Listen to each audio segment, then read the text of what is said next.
go. And here we go. Here And we here go we again, go. going hard. Not skipping any chapters. We're going hard. Going hard. 1068. 1060 fucking 8. And we have fucking Rob Lucci going. Rob Lucci, Let's go. I've been also, bro. This is here. I didn't think she'll be here, but like, bro. Stussy is fun. I Stussy's like fun. Stussy Stussy's a lot. fun. Stussy's I'm fun. glad that Khalifa's not back in because she's already played out. Stussy, we've been seeing her since Whole Cake Island.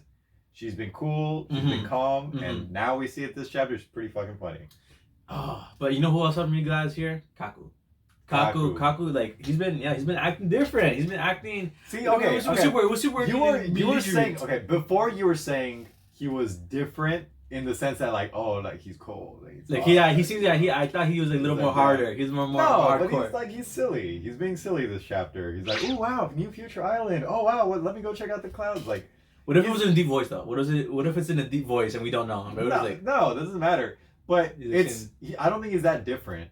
Because that's kind of how he was in Water 7. Yeah. Like he was running around the city, jumping off rooftops. Bro, he's so cool, bro. I like come on, he's cool, but hella hops. He's still. I like him. I'm jealous. I'm honestly jealous. You're jealous of his hops. I'm jealous of his hops. I don't know. I got a few buildings you can try jumping off of. Let me know how that goes for you.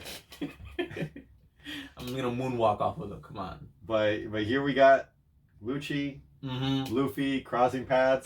So quick. I thought it was gonna take a while to get there, but honestly, I'm really happy it's happening like that. Okay. Like that. Are we?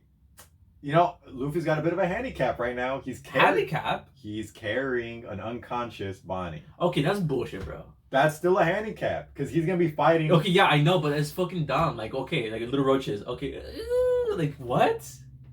Or was it roaches or was it? Or bug? It was bugs. Yeah, it was. She was acting up for no reason. Yeah, whatever. Like she's a supernova. What do you mean, whatever? This is Oda having to write a character out for like a part of the story and only to bring him back later. Like, okay, it's a bit of a contrivance, but also it's not. It's whatever. I don't really care. That's fine. Okay. Now, can Jinbei go 2-0 versus Big Kitty Cats? That's the question. Do you against Lucci? I don't think you can go up against Lucci. No, I don't think so. Now that Lucci has actually upgraded, and he seems to be more careful with how he thinks and how he. I don't know about. Well, maybe careful, but like, man's not wasting any motions. He's like, oh, Atlas, you coming at me? Bro, I'm so happy. Okay, that was fucking sick. That was great because like honestly, I thought it was gonna be kind of like dumb where like all the characters were super strong. I thought Shako was gonna be like just like absolutely OP, like you should know, and also like he hits it with like a base boost and like he just started like disintegrating.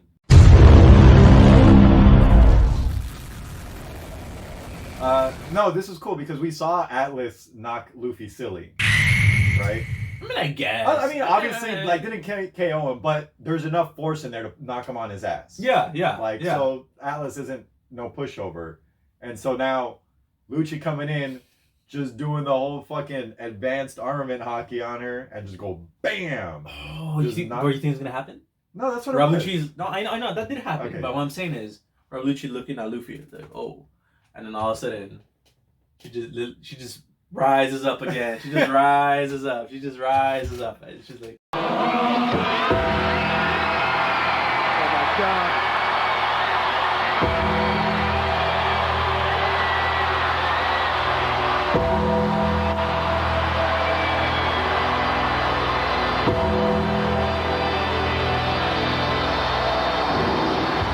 I think she's out for the count. Out for the count for now. You think so? Well, I mean, because he's like, you don't think it'll be a Dark Souls health bar at the bottom? No. Because Lucci was saying, so you're still breathing. As in, like, I thought I killed you, but I guess you're not that weak. But still, the implication being that she's like knocked out cold. Let me fix that for you. Start poking. But I'm excited to see how that shakes out. I mean, Luffy all out versus Lucci all out. I think it's pretty clear who would come out on top at this point. The gap is gonna be too strong. Lucci does not have Conqueror's Haki. Will never have Conqueror's Haki. Wow, why? What do you think? Oh, because he only follows orders? Because he follows orders. Because he's the kind of person who would subjugate himself like that. But what? This is different, Lucci, though. What if he actually has goals now. A goal, a dream? Could be. Bro, that'd be pretty cool. That would be cool. I'd like to see Lucci evolve from just being a literal dog of the government, you know? Yeah, that would be pretty. You remember? You remember? Oh, do you remember?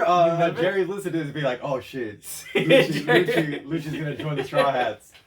All right, but you know what? He stepped onto it. I knew it. I fucking knew it. To give him a little bit of credit, Vegapunk seems to be joining the Straw Hats on their journey. Oh yeah, that's already enough. That's already enough. To be clear, Jerry said that Vegapunk was gonna be the new Straw Hat, which no evidence for that at all. Mm-hmm. All right, but in this chapter we do see Luffy giving him the same invitation that he gave basically Brook. Yeah, right? Yeah. Like, yeah, you're funny and weird. Come along. Yeah. Talking about height, talking about difference, bro. I did not know that freaking what's his name? What's his face? What's his Kuma? Kuma can fucking teleport himself, bro. That was crazy. I don't think that's unexpected. Hella big, bro. This guy has pet. Bro, he's like as fuck. He's like fucking running. Like fucking Arnold. He's like bro. that Arnold. Yeah, he's like fucking Arnold. Hella huge, bro. Like I was like, what the fuck? Yeah, that kind of caught me off guard. But dude, he's showing up. Yeah, he's showing up. And see, that's why Bonnie is asleep right now. Because when she wakes up, she's gonna see Vegapunk and like start up the feud again. She's gonna see Kuma now, and things are gonna like be really fucking weird for her. I'm interested in seeing like how that shakes out. Too. My 5-hit is working. Why it is working. So she's gonna be like, oh no, I can't hit my father. You know the other little pacifista, you know, or Seraphinx. Where was it called? Seraphims. My bad. And then there's gonna be like, oh no, I can't hit my father. I can't hit my father. And then no, you're gonna die. And then Kuma shows up. Man. I am the real one. Boom. I like that. I also don't want a repeat of Dressrosa where Rebecca was fucking useless crybaby. I agree with that. And Kitos with only one fucking leg to stand on is like, I got this. Like come on, bro. Like that should have been both of them teaming up with her using her defensive skills and Kitos like using his attack.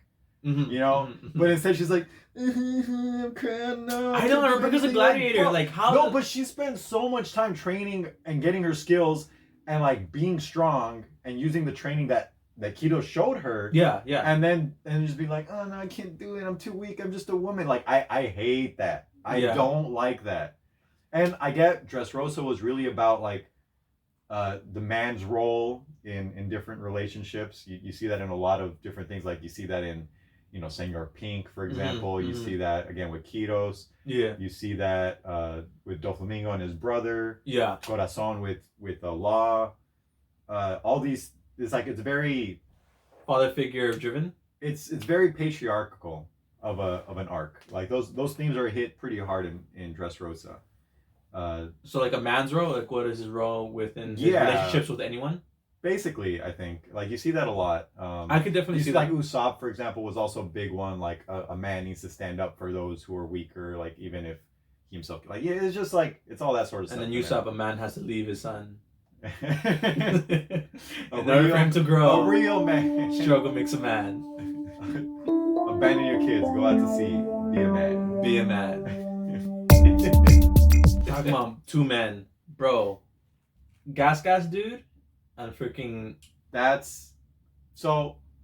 In that little memory story, bubble, by the way. Cover story. In the little memory bubble they have there, 2 shadowy figures. That's them. Is it? It is. It's them in the sides. And that's Vegapunk in the middle, of course. And then they're just jealous. They're like, "What's going on here? Like, fuck him, bro. Like, he's getting all the money, he's getting all the resources. Like, they're jealous, and they see his head, and they're like, bro, why don't I have a head? Like, why don't I have that? I don't know. I feel like none of the silhouettes really match either of them. They don't. So are there other members of Mads? It could just be younger than them. Oh. That we haven't heard about yet. It could be. Could be. I feel like that's the channel slogan. Could be. Could be. Yeah. Could be. Could be not. I don't know. We'll see though. Speaking of could be's or will be's, Sentomaru will be here. I don't know who that is. Who's that? Little bowl cut boy with the big axe. Oh yeah, he's coming, huh? Yeah. So in Well, I actually didn't understand that panel. Explain to me. Explain to the viewer. Explain to us in the future. Sentomaru was a self-proclaimed and I think assigned bodyguard to Vegapunk. That's how he was introduced in Sabaody. Okay. So it makes sense that he's here on Egghead Island. Mm-hmm. And I'm excited to see what he's doing because I don't like Lost he's weight, not. Hopefully. Because okay, so here's the interesting thing about Sentomaru though. Yeah. He is Vegapunk's bodyguard. Yeah. But he works for the Navy, and now he has the world government here. Who's he gonna side with exactly? And he's in control of the Seraphims, according to Shaka. Yeah. Yeah. Okay, so he's kind of a wild card here. He's definitely on the side of the Navy. He believes the Navy is right. Yeah. But I don't think that necessarily makes him a lapdog to the world government. And I agree with that. I don't know if he has it in him to betray Vegapunk in such a way, but he is in control of the Seraphims. I remember there's one time where he said he called someone uncle. Who was that? Yeah, that's Kizaru. Oh, he's definitely part of the world government. What are you talking about? No, there's a difference between the Navy and the world government. We see that a lot with Akainu. Akainu is always in conflict with them because although he does their bidding, ultimately, he doesn't like how they do things. For example, here we have CP0, who again are not part of the Navy, they're part of the world government. Yeah. So there's some conflicting interests here. Then again, we have Sword, who is a secret branch of the Navy. And we have and then actual Navy members too, like on the flanks. We just, again, this chapter reminded that they're not that far away. They're going to show up. So things are just escalating right now. Things are escalating. I'm really digging this arc. Yeah, I'm really digging this too. I kind of like the beginning where it was like just freaking Lucci being like, "Can you let us in?" You guys are like, nah, just nah, we can't. No, we don't even think about that. Oh, come on, we're the world government. We're just gonna, we're just gonna come through. Just a spot of tea. Perhaps. Yeah, so just some tea, some tea, some treason. That's it. It's just some light. There's a good chance I may have committed some light treason. Light treason, just some murder, maybe, perhaps. Yeah, and Vegapunk saying here in this chapter, I thought was that he knows too much. That's what we said, right? And it'd be interesting to see that if his brain does end up getting destroyed, and all his knowledge gets eliminated, he probably dies. I'm pretty sure he's gonna die. I think the fact that a lot of Ohara's books still exist they're not in Vegapunk's head. So one, yes, they are in Vegapunk's head. He hasn't memorized. He said that. Oh, he said that. Oh. Yes. And two, the actual physical copies are in Elbaf. Now, why would Oda write that there's like physical copies of the book if we have a character who already knows all that? Oh, he's gonna die. Either he dies or his brain gets destroyed and he loses all memory of the Void Century. And so now he has a goal to go to Elbaf to relearn all of that. Interesting. Okay, cool. See, because he has, I thought it was pretty interesting and a little point, I'll give a little concession to Jerry that Vegapunk here established his dream. Yeah, he did. He really said did. His dream is to create an unlimited energy source. Yeah, bro, that's crazy. Now, like nuclear energy. Again, I'm saying that's what he's looking for. That's what the ancient civilization had. They had nuclear power. But he was saying like the energy's everywhere. The energy is like flowing. Yeah, as in literal atoms. Atoms are everywhere. That's what I'm saying. For real? Okay. So, you think so? You think they're working with that now? They're going nuclear in One Piece? Yeah, I think so. 0 planes, 0 flying machines, all ships, and just we got nukes now. Okay. And for example, spoilers for Attack on Titan. Just skip forward like 10 seconds. But in Attack on Titan, the government prevents any flying machines from being invented. Like they'll destroy the creators and the technology. So that could be a similar thing happening here. All I'm saying. Control technology, control knowledge, and you control the population. And throughout the whole speech of Vegapunk being like, my dream, Luffy, I guess. It's just like, I don't care. Like, I'm not interested in being a good guy. I'm just like, I'm just here, but bro. I'm just here. I love that line about Luffy, actually. Yeah. Like I don't want to be a hero. When I first heard it, I was like, wait, what do you mean? Like, you save people all the time. You are a hero. Yeah. But Luffy doesn't do it out of a sense of obligation. A hero is obligated, has a responsibility. With great power comes great responsibility. Yeah. But he's a pirate. But he's a pirate. Luffy is freedom. Yeah. And if he labels himself as a hero, then he loses freedom because now he's obligated to do certain things. I see what you're saying, yeah. So, like, I like that. It's a nice little touch that Oda puts in where, like, it gives Luffy a lot of more character. And, well, like Vegapunk did this chapter, it's time for us to go. See you next time. Deuces.